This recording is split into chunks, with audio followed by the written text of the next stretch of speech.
Hello बच्चों, welcome back to my channel. और इस वीडियो में बच्चों हम बात करेंगे लॉज ऑफ रिफ्रैक्शन के बारे में। इससे पहले के वीडियो के अंदर हमने रिफ्रैक्शन पर इंट्रोडक्शन दिया था कि रिफ्रैक्शन क्या होता है। रिफ्रैक्शन के सर्टेन हमने पॉइंट्स आपको डेफिनेशंस बता दिए थे कि क्या होते हैं, मीडियम्स होते हैं, होमोजेनियस मीडियम्स क्या होते हैं, डेंसर मीडियम, रेयर मीडियम, काफी सारी बातचीत उस पर हुई थी। और इस वीडियो के अंदर हम बात करेंगे बच्चों लॉज ऑफ रिफ्रैक्शन के बारे में, यानी रिफ्रैक्शन किस लॉ की वजह से वैलिड है और क्यों हो पाता है।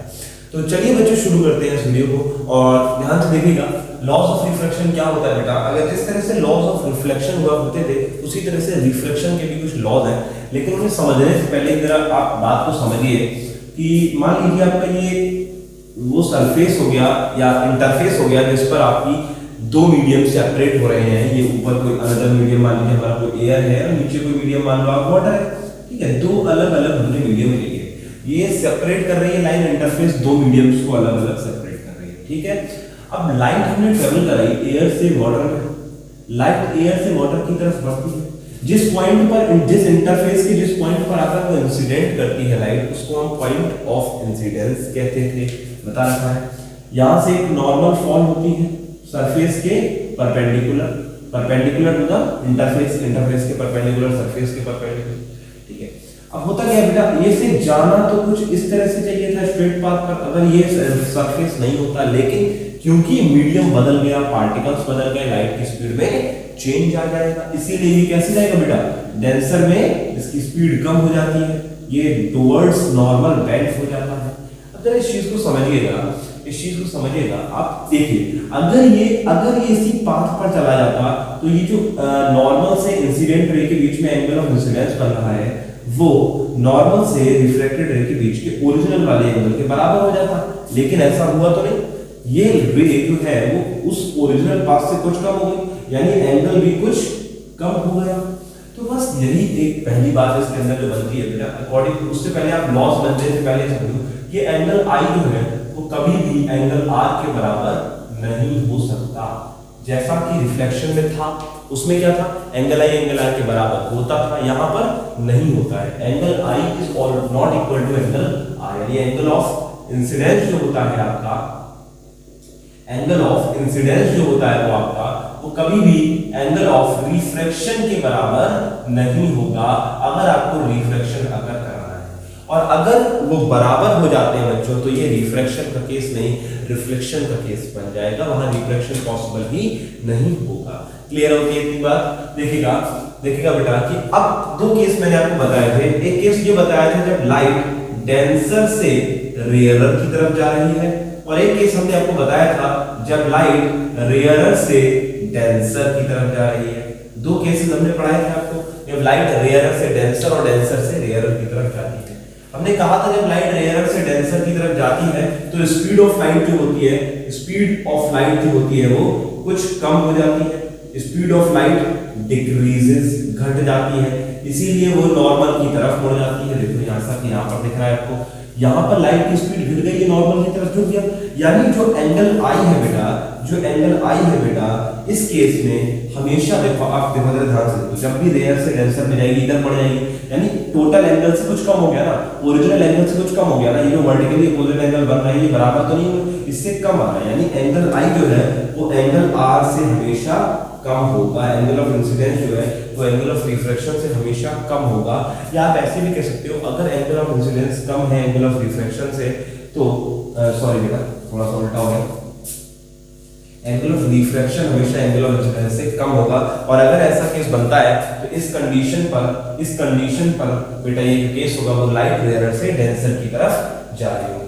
अगर लाइट डेंसर से रेयरर की तरफ जा रही है, इसमें हमने बताया था स्पीड जो होती है लाइट की, स्पीड ऑफ लाइट इंक्रीज कर जाती है, इंक्रीज कर जाएगी लाइट की स्पीड तो क्या होगा, एंगल आई जो है वो छोटा हो जाएगा एंगल आर से, एंगल आर के कंपैरिजन में। कैसे, ये मैंने आपको बना करके दिखाया था, आप दोबारा बना कर दिखाता हूं। मान लीजिए इंटरफेस वाटर का खत्म होता है यहां पर, ठीक है। अब यहां से वाटर से वापस एयर आ रहा है, ठीक है, तो ये देखिए पॉइंट ऑफ इंसिडेंस बन जाएगा, इस परपेंडिकुलर टू द सरफेस ये हो गई हमारी नॉर्मल। अब ये आपका काम करेगा एंगल ऑफ इंसिडेंस का, इंसिडेंट रे काम कर रही है, ठीक है। अब इसे जाना देखिए ऐसे चाहिए था, ये ओरिजिनल पाथ से जाना चाहिए था, तो एंगल आई एंगल आर बराबर हो जाते हैं, लेकिन अब ये जाएगी कैसे, अपने ओरिजिनल पाथ से थोड़ा सा अवे होकर जाएगी, यानी एंगल आई से एंगल आर जो है वो बड़ा हो गया। तो हर बार जब भी लाइट डेंसर से रेयरर की तरफ मूव करेगी तो एंगल आई जो होगा वो छोटा हो जाएगा एंगल आर से, और अगर आप रेयरर से डेंसर की तरफ बढ़ेंगे तो एंगल आई जो है वो बड़ा हो जाएगा एंगल आर से। ये बात समझ जाती हो? अगर इतनी बात समझ आती है तो हम लॉ की तरफ बढ़ सकते हैं। इतनी बात से ये बात तो क्लियर हो गई, ये बराबर नहीं है। बराबर नहीं है तो कैसी कंडीशन होगी वो मैंने आपको बता दी। तो ये तो कुछ कंडीशन बनती है। अब बात करते हैं लॉ क्या है। तो लॉ की अगर बात करें तो लॉ ऑफ रिफ्रैक्शन पर आते हैं बच्चों। देखो इसमें दो लॉ है। पहले बात करते हैं फर्स्ट लॉ ऑफ रिफ्रैक्शन के बारे में। रिफ्रैक्शन का पहला लॉ क्या कहता है? तो अगर मैं पहले लॉ की बात करूं रिफ्रैक्शन के, तो ये कहता है हमसे कि जो आपका इंसिडेंट रे होगा, जो आपका रिफ्लेक्टेड रे होगा और जो आपकी नॉर्मल होगी, वो तीनों ही सेम इंटरफेस पर, सेम सरफेस पर, सेम इंटरफेस पर, सेम पॉइंट पर ही लाई करेंगे, जो कि पॉइंट ऑफ इंसिडेंस होता है। यानी हम फिर से वही बात कह सकते हैं जिस तरह से रिफ्लेक्शन में लिखी थी, दैट इज द इंसिडेंट रे कॉमा द रिफ्रैक्टेड रे and the normal all are situated at same interface, that is the point of incidence on the surface। तो सरफेस पर जो पॉइंट ऑफ इंसिडेंस है उस पर ही हमेशा तीनों चीजें लाई करेंगी। ये हमारा पहला लॉ हो गया रिफ्रैक्शन का कि इंसिडेंट रे यानी जो आई, रिफ्रैक्टेड रे यानी जो रिफ्लेक्ट हो गई, और जो आपकी नॉर्मल है जो इन दोनों को जोड़ रही है, वो तीनों ही एक पॉइंट पर, एक इंटरफेस पर लाई करेंगे। यही हमारा फर्स्ट लॉ है रिफ्रैक्शन का। बच्चों नोट करो, इस चीज को लिख लो कि फर्स्ट लॉ ऑफ रिफ्रैक्शन क्या है। अब सेकंड लॉ की तरफ बढ़ते हैं। तो सेकंड लॉ देखते हैं क्या है। Second law of refraction. तो अगर रिफ्रैक्शन की सेकंड लॉ को देखें तो क्या है बेटा, ये कहता है क्योंकि हमारा एंगल आई एंगल आर कभी बराबर नहीं है, तो इस चीज पर एक इक्वेशन आई कि जो आप क्योंकि इक्वल है नहीं, तो साइन जो आपका साइन कंपोनेंट होगा एंगल आई का और साइन कंपोनेंट होगा एंगल आर का, उसका अगर आप रेशियो निकालोगे तो वो एक कांस्टेंट के बराबर आएगा, यानी एक रेशियो इज कांस्टेंट। इस चीज को सबसे पहले बताया था स्नेल्स ने, इसीलिए इस इक्वेशन को स्नेल्स इक्वेशन, स्नेल्स लॉ भी कहते हैं कि sine component of angle of incidence to the sine component of angle of refraction, या इनका रेशियो जो आप निकाल रहे हो ये हमेशा कांस्टेंट आएगा। इतनी बात समझ लो। हालांकि उस कांस्टेंट के बारे में पढ़ेंगे भी कि वो कांस्टेंट क्या होता है, किन किन चीजों पर डिपेंड करता है, किस क्या है उस पर बात करेंगे। लेकिन आप ये समझिए कि साइन ऑफ आई और साइन ऑफ आर जो होगा कांस्टेंट वैल्यू देगा, यानी उसकी कोई यूनिट नहीं होगी, इस कांस्टेंट की कोई यूनिट नहीं होगी, यूनिटलेस कांस्टेंट को जन्म देगा। क्लियर है इतनी बात? ऑब्वियसली दो एंगल को अगर आप सॉल्व करोगे तो कांस्टेंट की वैल्यू आएगी, है ना। तो इस चीज को आप समझिए। दोनों लॉ क्या है, the incident ray, the reflected ray and the normal all are situated at same interface, that is point of incidence on the surface. तीनों ही एक पॉइंट पर, एक सरफेस पर लाई करते हैं। सेकंड लॉ ये कहता है कि अगर आप एंगल ऑफ इंसिडेंस का साइन कंपोनेंट और एंगल ऑफ रिफ्लेक्शन का साइन कंपोनेंट लेते हो, उनका रेशियो निकालते हो, तो हमेशा एक कांस्टेंट वैल्यू देगा हमें। इतनी बात क्लियर होगी बेटा, समझ में आती है इतनी बात? देखो दोनों लॉ बहुत बेसिकली समझा दी। अब पर देख लो, पर जल्दी से देख लो, रिवाइज कर लो माइंड में जल्दी से, ठीक है। आगे बढ़े, ओके ओके आगे बढ़ते हैं। देखिए बेटा आगे बढ़ते हैं। अब इस कांस्टेंट पर थोड़ी सी बातचीत करते हैं। कांस्टेंट क्या है? देखो इस कांस्टेंट को स्नेल्स ने बोला था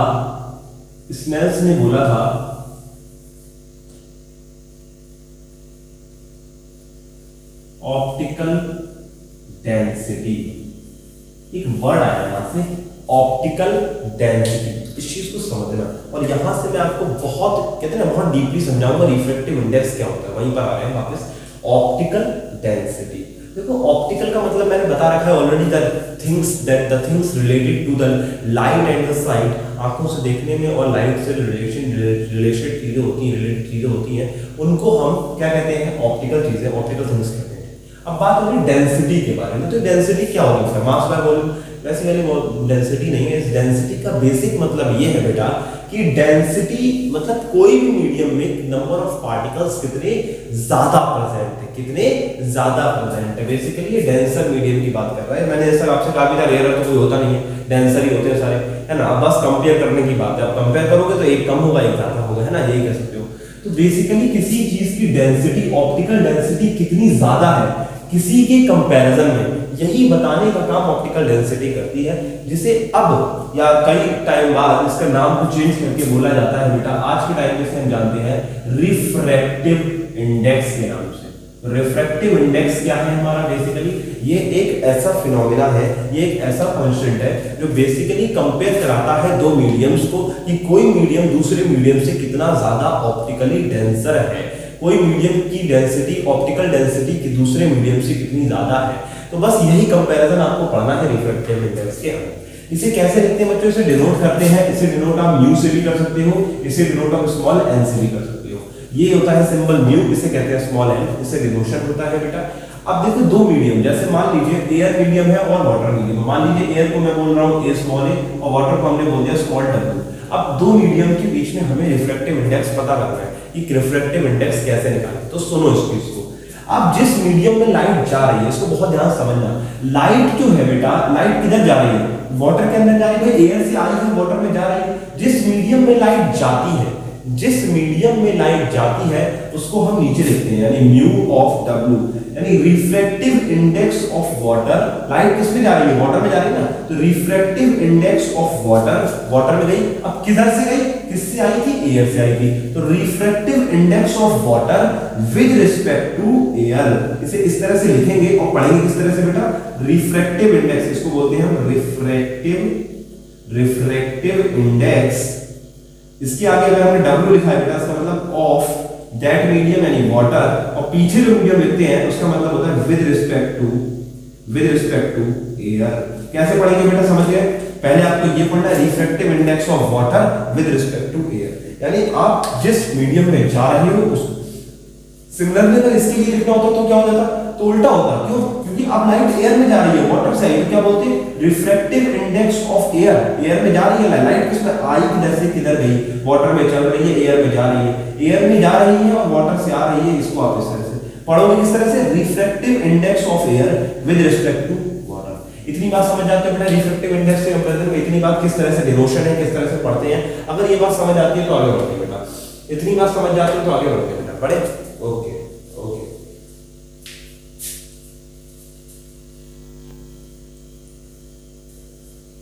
इसका स्क्रीनशॉट ले लो बेटा, इसका स्क्रीनशॉट ले लो, आगे बढ़ते हैं। इसका स्क्रीनशॉट ले लीजिए, ले लिए, गुड, ओके बेटा ले लिया।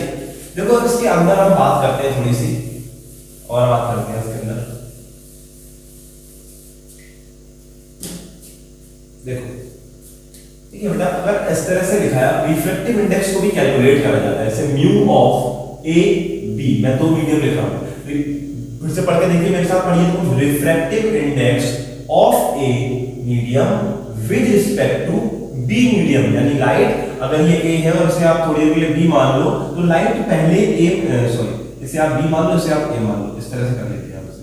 तो लाइट किस में गई, देखो लाइट गई है ए में, यानी ए में जा रही है और कहां से जा रही है, बी से जा रही है। समझ में बात। तो refractive index of A medium with respect to b medium, इसको आप निकालने का पहला फार्मूला तो स्नेल्स ने में दिया, साइन से, यानी sine of angle of incidence और sine of angle of refraction के आप रेशियो निकालिए, आपको वैल्यू मिलेगी। इसका एक तरीका और है, क्योंकि रिफ्रैक्शन बेटा किस फिनोमेना से, मैंने कल आपको पढ़ाया था कि चेंज, अगले पिछले लेक्चर में, कि change in speed of light, change in speed of light is directly proportional to the phenomena of refraction, यानी जितना ज्यादा लाइट की स्पीड में चेंज आएगा उतना ही ज्यादा रिफ्रैक्शन होगा। समझ रहे हो, यानी रिफ्रैक्शन अगर जो भी हुआ है, रिफ्रैक्टिव इंडेक्स जो भी आपकी ऑप्टिकल डेंसिटी में फर्क आया, वो क्यों आया, वो आया उसके पार्टिकल्स की वजह से। तो उसमें लाइट की स्पीड से भी तो आप निकाल सकते हो भाई, लाइट की स्पीड को भी तो कंपेयर कर सकते हो। यहाँ पर कोई स्पीड होगी, यहाँ पर अलग स्पीड होगी, यहाँ लाइट की स्पीड अलग फिक्स होगी कांस्टेंट, यहाँ पर अलग कांस्टेंट होगा, है ना। तो इसी तरह से इसका एक और फॉर्मूला निकलेगा बेटा, देखिएगा, इससे हम स्पीड ऑफ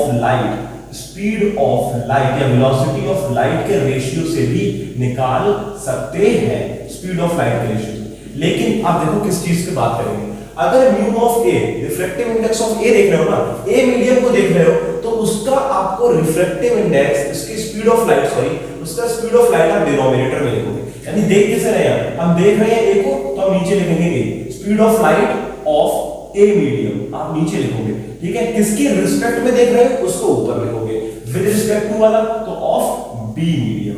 तो जब बी मीडियम और ए मीडियम की स्पीड ऑफ लाइट को आप कंपेयर करोगे तो आपको क्या मिलेगा, आपको मिलेगा रिफ्रैक्टिव इंडेक्स। बच्चों रिफ्रैक्टिव इंडेक्स की जो क्वांटिटी आ रही है, इसी को कहा जाता है, इसी को कहा जाता है रिलेटिव रिफ्रैक्टिव इंडेक्स। इसी को हम लोग रिलेटिव रिफ्रैक्टिव इंडेक्स भी कहते हैं बेटा, इसे ही रिलेटिव रिफ्रैक्टिव इंडेक्स भी कहा जाता है। लेकिन अगर इन दोनों में से कोई भी एक मीडियम, अगर इन दोनों में से ए या बी में से, मतलब ए या बी में से कोई भी एक मीडियम हमारा वैक्यूम बन जाए, या आप कह सकते हो एयर हो जाए, वैक्यूम या एयर में से कोई एक बन जाए ए और बी से, इस कंडीशन पर बनने वाला रिफ्रैक्टिव इंडेक्स बेटा, जो ये लिखा हुआ है refractive index of B with respect to A, इनमें से कोई एक, दोनों नहीं, कोई एक वैक्यूम या एयर होगा, तो इस कंडीशन पर इसको कहा जाता है बेटा एब्सोल्यूट रिफ्रैक्टिव इंडेक्स। मान लो आपका जो मीडियम है, आपका जो मीडियम ए है वो आपका वैक्यूम है, ठीक है, आपका वैक्यूम है। इस कंडीशन पर देखो फॉर्मूला क्या हो जाएगा, म्यू ऑफ बी ऑफ ए क्या हो जाएगा बेटा, स्पीड ऑफ लाइट, ऊपर देखिए क्या होगा, नीचे है तो हम किसको लिखेंगे, नीचे हम किसको लिखेंगे, जिस नीचे बी आया ना तो नीचे बी लिखेंगे, इस तरह से कर सकते हैं, speed of light of b, और ऊपर क्या आएगा, speed of light of a. इस कंडीशन पर बेटा वैल्यू फिक्स हो जाती है, क्योंकि ए क्या है आपका, ए इज वैक्यूम। ए आपने अभी बताया मैंने कि भाई वैक्यूम होता है, अगर ए वैक्यूम है इस कंडीशन पर चीजें चेंज हो जाती है, क्योंकि वैक्यूम की स्पीड जो होती है सी होती है, हमें पता है 3 × 10 की पावर 8 मीटर पर सेकंड। इस कंडीशन पर स्पीड ऑफ लाइट फिक्स है, हमें मालूम है, इस कंडीशन पर फॉर्मूला फिक्स कर सकते हो, इसीलिए इसको कहते हैं absolute refractive index. Absolute refractive index और रिलेटिव रिफ्रैक्टिव इंडेक्स क्या होता है समझ गए बच्चों। रिलेटिव रिफ्रैक्टिव इंडेक्स नॉर्मली किन्हीं भी दो मीडियम्स के बीच में होगा, लेकिन अगर उन दोनों में से कोई भी एक मीडियम आपका वैक्यूम या एयर है तो उसे कहेंगे एब्सोल्यूट रिफ्रैक्टिव इंडेक्स, क्योंकि वैक्यूम और एयर की स्पीड जो होती है वो हमें मालूम होती है। इतनी बात समझ में आती है बेटा। ये हमारा हुआ कि हमारा भाई लॉ ऑफ रिफ्रैक्शन क्या है, और रिफ्रैक्टिव इंडेक्स जो कांस्टेंट उसमें से आ रहा है उसके बारे में हमने बात करी कि रिफ्रैक्टिव इंडेक्स क्या होता है। अब एक टॉपिक ये बनता है बेटा, किन फैक्टर्स पर, factors affecting refractive index, refractive index को कौन से फैक्टर इफेक्ट करते हैं, किन किन फैक्टर्स से रिफ्रैक्टिव इंडेक्स आपका इफेक्ट हो सकता है। तो बेटा देखो दो फैक्टर्स होते हैं जिसके बेसिस पर रिफ्रैक्टिव इंडेक्स में चेंजेस आएंगे। पहला फैक्टर, जी हाँ बिल्कुल सही जो आप सोच रहे हो, अगर मीडियम ही बदलते रहोगे, अगर मीडियम में चेंज लाओगे तो म्यू की वैल्यू ऑब्वियस सी बात है बदलेगी। तो जी हाँ पहली चीज बेटा, nature of the medium, nature of the material of both mediums, दोनों मीडियम्स का क्या मटेरियल है, इस पर आपका म्यू बिल्कुल डायरेक्टली डिपेंड करता है। जैसे आप इसको बदलोगे, ज्यादा डेंसर लगाओगे रिफ्रैक्टिव इंडेक्स की वैल्यू बढ़ जाएगी, कम लगाओगे घट जाएगी। समझ में आ रही है बात, ठीक है। सेकंड चीज जो इसके अंदर बेटा डिपेंड करती है वो होती है आपकी wavelength of light. Wavelength basically क्या होता है बेटा, एक्चुअल में हम लोग कलर भी कहते हैं वेवलेंथ को, तो वेवलेंथ ऑफ द लाइट जो इंसिडेंट कराई जाएगी, यानी लाइट जो आपने इंसिडेंट कराई है उसकी वेवलेंथ भी मैटर करेगी। मतलब बेटा इसका मतलब ये है, जैसे वॉयलेट की बात करें तो वॉयलेट जो होता है वो शॉर्टर वेवलेंथ कंसिस्ट करता है, और रेड जो होता है उसकी वेवलेंथ कैसी होती है, मैक्सिमम, या आप कह सकते हो लार्जेस्ट लॉन्गेस्ट वेवलेंथ होती है उसकी। इस कंडीशन पर जो म्यू की वैल्यू होगी वो भी आपकी मतलब चेंज होगी। इसमें समझो किस तरह से बेटा, यानी आप देखो म्यू की वैल्यू जो होती है वो लैम्डा के इनवर्सली प्रोपोर्शनल होती है, समझ रहे हो। इसका मतलब वॉयलेट जिसकी वेवलेंथ सबसे छोटी है, शॉर्टर है बेटा, वॉयलेट जिसकी वेवलेंथ सबसे शॉर्टर है उसके लिए म्यू की जो वैल्यू होती है, यहां लिख दे रहा हूं थोड़ा सा, म्यू की जो वैल्यू होती है वो कैसी होती है, ग्रेटर, यानी मैक्सिमम होती है। आप ये भी कह सकते हो सिमिलरली बेटा, आप अगर बात रेड की कर रहे हो, देखो रेड मैं यहां पे लिख दे रहा हूं, थोड़ा सा जगह कम है मेरे पास, रेड की बात करें तो रेड की जो होती है वो लॉन्गेस्ट वेवलेंथ होती है ना बेटा, लॉन्गेस्ट लैम्डा होता है, इसके लिए म्यू की वैल्यू जो होती है वो शॉर्टेस्ट होती है, सबसे छोटी होती है। तो याद रखें विबग्योर अगर पैटर्न की बात करें, मैं ऊपर लिख दे रहा हूं साइड में इस चीज को, यहाँ पर डायग्राम बता के लिख दे रहे हैं बेटा, ठीक है, इसका स्क्रीनशॉट आप ले लिया होगा, इसको हम लिख देते हैं यहाँ पर कि अगर हम बात करें विबग्योर पैटर्न के अंदर, विबग्योर पैटर्न के अंदर, तो म्यू की वैल्यू जो होती है वो मैक्सिमम होती है फॉर वायलेट, और जो म्यू की वैल्यू होती है वो मिनिमम होती है फॉर रेड, क्योंकि इसका वेवलेंथ मैटर करता है, क्योंकि वायलेट का जो लैम्डा है वो सबसे शॉर्ट होता है और रेड का जो लैम्डा होता है वो सबसे लॉन्ग होता है। बस यही रीजन है कि इसका म्यू मैक्सिमम और इसका म्यू मिनिमम। तो ये दो फैक्टर्स हैं जिन पर आपका रिफ्रैक्टिव इंडेक्स डिपेंड करता है, रिफ्रैक्टिव इंडेक्स की वैल्यू जिस पर बदल सकती है, ये आपको ध्यान में रखना है। तो इसी के साथ बच्चों देखो इस लेक्चर को बड़ा नहीं, बहुत मैंने कहता ना छोटा करके पढ़ा दिया, इस चीज को बहुत ज्यादा बड़ा नहीं किया, लेकिन आपको सारी बातें बता दी कि क्या लॉ ऑफ रिफ्रैक्शन होता है। रिफ्रैक्शन एक बार रिवाइज कर लो कि इंसिडेंट रे, रिफ्लेक्टेड रे और नॉर्मल तीनों ही जब सेम इंटरफेस पर होते हैं, जिस पॉइंट पर होते हैं उसे पॉइंट ऑफ इंसिडेंस कहते हैं।